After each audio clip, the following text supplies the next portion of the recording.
हजारीबाग के छड़वा डैम में 5 देवताओं की प्रतिमा मिली। ग्रामीणों ने टेंट लगाकर पूजा अर्चना शुरू कर दी। पुलिस ने मूर्तियों को कब्जे में लिया। हजारीबाग के कटकमसाणी प्रखंड के छड़वा डैम में गुरुवार की सुबह आधा दर्जन देवी देवताओं की प्रतिमा मिली। इन प्रतिमाओं में लगभग 2 फीट काले पत्थर का शिवलिंग, नंदी, हनुमान, पार्वती, सफेद पत्थर से बने विष्णु की प्रतिमा आदि शामिल है। डैम के पानी में डूबे प्रतिमा को सुबह स्थानीय लोगों ने देखी। उन्होंने इसकी सूचना अपने गांव में जाकर दी। डैम में प्रतिमा होने की सूचना के बाद डैम पर कंचनपुर, गदोखर, छड़वा, खुटरा, पबरा के ग्रामीणों ने भारी संख्या में भीड़ उमड़ पड़ी। लोगों ने डैम के किनारे टेंट लगाकर पूजा अर्चना शुरू कर दी। इधर छड़वा डैम में मूर्तियों की सूचना पाकर पेलवाल पुलिस मौके पर पहुंची। उन्होंने सभी मूर्तियों को कब्जे में लेकर थाना ले आया। पेलवाल ओपी थाना प्रभारी अभिषेक कुमार सिंह ने बताया कि डैम से मूर्ति को निकालकर पेलवाल ओपी में सुरक्षा की दृष्टि से रखा गया है। झारखंड में कोरोना के 51 मरीज मिले। 58 दिन बाद रांची में 24 घंटे में 25 पॉजिटिव, ब्लैक फंगस से भी एक मौत। ओमिक्रॉन के बढ़ते खतरे के बीच एक बार फिर से झारखंड में कोरोना मरीजों की संख्या बढ़ने लगी है। राज्य में पिछले 24 घंटे में कोरोना के 51 नए संक्रमित मिले। अकेले रांची में 25 नए पॉजिटिव मिले हैं। 58 दिन बाद इतनी बड़ी संख्या में रांची में कोरोना के केस मिले हैं। अब रांची में एक्टिव मरीजों की संख्या 92 पहुंच गई है। वहीं झारखंड में यह संख्या 200 हो गई है। कोडरमा में लगातार तीसरे दिन 13 कोरोना पॉजिटिव पाए गए हैं। यहाँ सोमवार और मंगलवार को भी 12 संक्रमित मिले थे। इनमें सदर अस्पताल के एक डॉक्टर भी शामिल है। बता दें कि इससे पहले 24 अक्टूबर को रांची में एक साथ 25 संक्रमित मिले थे। वहीं राज्य में 80 दिनों के बाद ब्लैक फंगस से एक महिला की मौत हुई। मंगलवार को जमशेदपुर की महिला को रिम्स के डेंगू वार्ड में भर्ती किया गया था। क्रिसमस से पहले मिल सकती है ठंड से थोड़ी राहत। 24 दिसंबर के बाद झारखंड के तापमान में होगी बढ़ोतरी। 28 दिसंबर को बारिश के आसार। झारखंड में क्रिसमस से पहले लोगों को ठंड से थोड़ी राहत मिलने के आसार है। मौसम विज्ञान केंद्र रांची के अनुसार हेड अभिषेक आनंद ने बताया कि उत्तर पश्चिम दिशा से आने वाली सर्द हवाओं के बहाव में थोड़ी कमी आएगी। इससे अगले 3 से 4 दिन में तापमान में 2 से 4 डिग्री सेल्सियस की बढ़ोतरी होगी। उत्तर भारत में बुधवार से पश्चिमी विक्षोभ का प्रभाव बढ़ने से 24 दिसंबर तक राज्य में ठंड में कमी होने से शीतलहर की स्थिति नहीं बनेगी। मौसम विभाग के मुताबिक हिमालयी क्षेत्र में पश्चिमी विक्षोभ के और मजबूत होने की स्थिति में 27 दिसंबर को राज्य के विभिन्न इलाके में आसमान में बादल छाए रहेंगे और 28 दिसंबर को कुछ स्थान पर हल्की बारिश हो सकती है। माइनिंग एक्ट को लेकर सभी सीओ को निर्देश। कोयला तस्करी में आईपीसी की धाराओं में दर्ज केस में जमानत मिलना आसान, माइनिंग एक्ट में सजा मिलनी तय।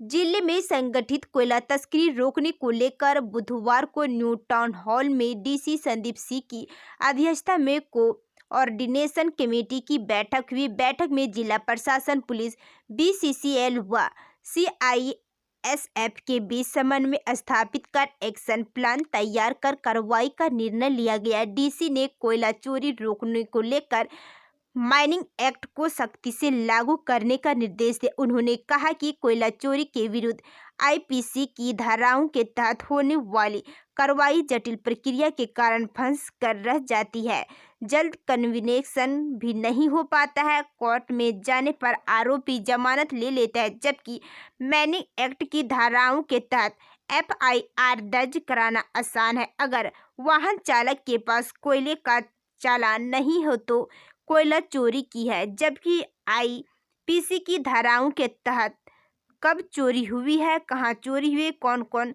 व्यक्ति संलिप्त है, सारी बातों को उल्लेख करने पर ही एफआईआर दर्ज की जा सकती है। SIS के भर्ती कैंप का आयोजन। सुरक्षा कर्मी व सुरक्षा सुपरवाइजर के लिए 6 अभ्यर्थियों का हुआ चयन। झारखंड के लातेहार जिले के महुआटांड थाना परिसर में सिक्योरिटी एजेंसी SIS की ओर से भर्ती कैंप का आयोजन किया गया। आज गुरुवार को सुबह 10:30 से दोपहर 3:30 तक सुरक्षा कर्मी व सुरक्षा सुपरवाइजर की भर्ती को लेकर कैंप लगाया हुआ था। महुआटांड में आयोजित भर्ती कैंप में 40 अभ्यर्थियों ने भाग लिया। इसमें 6 लोगों का ही चयन किया गया। 34 लोगों की लंबाई होने के कारण रिजेक्ट कर दिया गया है। आप भी सुरक्षा कर्मी व सुरक्षा सुपरवाइजर के रूप में सेवा करना चाहते तो इसके लिए ये योग्यताएं अनिवार्य है। सुरक्षा जवान के लिए शैक्षणिक योग्यता 10वीं पास होनी चाहिए। उम्र 21 से 37 वर्ष, ऊंचाई 168 सेंटीमीटर और वजन 56 kg होनी चाहिए। सुरक्षा सुपरवाइजर के लिए शैक्षणिक योग्यता 12वीं पास होनी चाहिए। उम्र 21 से 37 वर्ष, ऊंचाई 170 सेंटीमीटर और वजन 56 kg होना अनिवार्य है। आज सिर्फ 6 अभ्यर्थियों का चयन किया गया, जबकि 34 लोगों को लंबाई कम होने के कारण रिजेक्ट कर दिया गया। दुमका में जल्द बनेगा मिनी शौचालय। सीएम हेमंत ने भवन निर्माण विभाग को प्रस्ताव का दिया निर्देश। झारखंड की उपराजधानी दुमका में मिनी शौचालय बनने की संभावना बढ़ गई है। सीएम हेमंत सोरेन ने भवन निर्माण विभाग को प्रस्ताव देने का निर्देश दिया है। इसके साथ ही दुमका विधायक बसंत सोरेन का प्रयास रंग लाता दिख रहा है। विधायक श्री सोरेन ने सीएम हेमंत सोरेन से उपराजधानी दुमका के समग्र विकास तथा क्षेत्र की समस्याओं से निराकरण के लिए यहाँ मिनी शौचालय के निर्माण और पहले से निर्मित मुख्यमंत्री कैंप कार्यालय के सुदृढ़ीकरण की मांग की थी, जिस पर तीव्रता पहल करते हुए मुख्यमंत्री ने भवन निर्माण विभाग के सचिव को शीघ्र प्रस्ताव देने को कहा है। जमशेदपुर में करनी सेना के युवा प्रदेश अध्यक्ष पर हमला। मरीन ड्राइव से होटल जाने के दौरान गाड़ी पर फेंके 4 बम, अमरनाथ सिंह पर आरोप। जमशेदपुर में राष्ट्रीय राजपूत करनी सेना के युवा प्रदेश अध्यक्ष गणेश सिंह पर बम से हमला हुआ है। उन्होंने बताया कि वे मरीन ड्राइव से अपने होटल जा रहे थे। इसी क्रम में जमशेदपुर के सर्किट हाउस एरिया स्थित भूतनाथ मंदिर के पास अज्ञात अपराधियों ने उनकी गाड़ी पर बम से हमला कर दिया। गणेश सिंह ने बताया कि जैसे उनकी गाड़ी भूतनाथ मंदिर के पास मोड़ पर पहुंची, वहां पहले से घात लगाए 6 हमलावरों ने बम से हमला कर दिया। 2 बम पास की दीवार पर लगकर फट गए, जबकि एक बम उनकी कार पर लगा लेकिन फटा नहीं। इससे वे बाल बाल बच गए।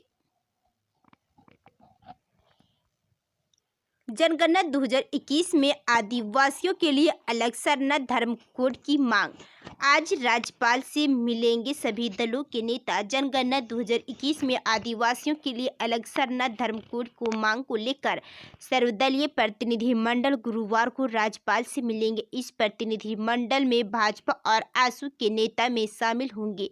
इस प्रतिनिधिमंडल का नेतृत्व मंत्री चंपई सोरेन करेंगे। भाजपा प्रदेश अध्यक्ष दीपक प्रकाश ने कहा कि मुख्यमंत्री ने उनसे बात की है। झामुमो नेता सुप्रीमो भट्टाचार्य के मुताबिक शिष्टमंडल में झामुमो, कांग्रेस, राजद के साथ साथ भाजपा, आसू और वाम दल के प्रतिनिधि भी शामिल होंगे। दलों ने अपनी सहमति दे दी है। उल्लेखनीय है कि नई दिल्ली में गृह मंत्री अमित शाह से मुख्यमंत्री हेमंत सोरेन के नेतृत्व में 26 सितंबर को सर्वदलीय प्रतिनिधिमंडल ने भेंट कर जनगणना 2021 में सरना धर्म कोड को शामिल करने संबंधित ज्ञापन सौंपा था। इससे पहले राज्य सरकार ने विधानसभा का विशेष सत्र बुलाकर सरना धर्म कोड को जनगणना में शामिल करने का प्रस्ताव पारित किया था। प्रस्ताव सर्वसम्मति से पारित हुआ था।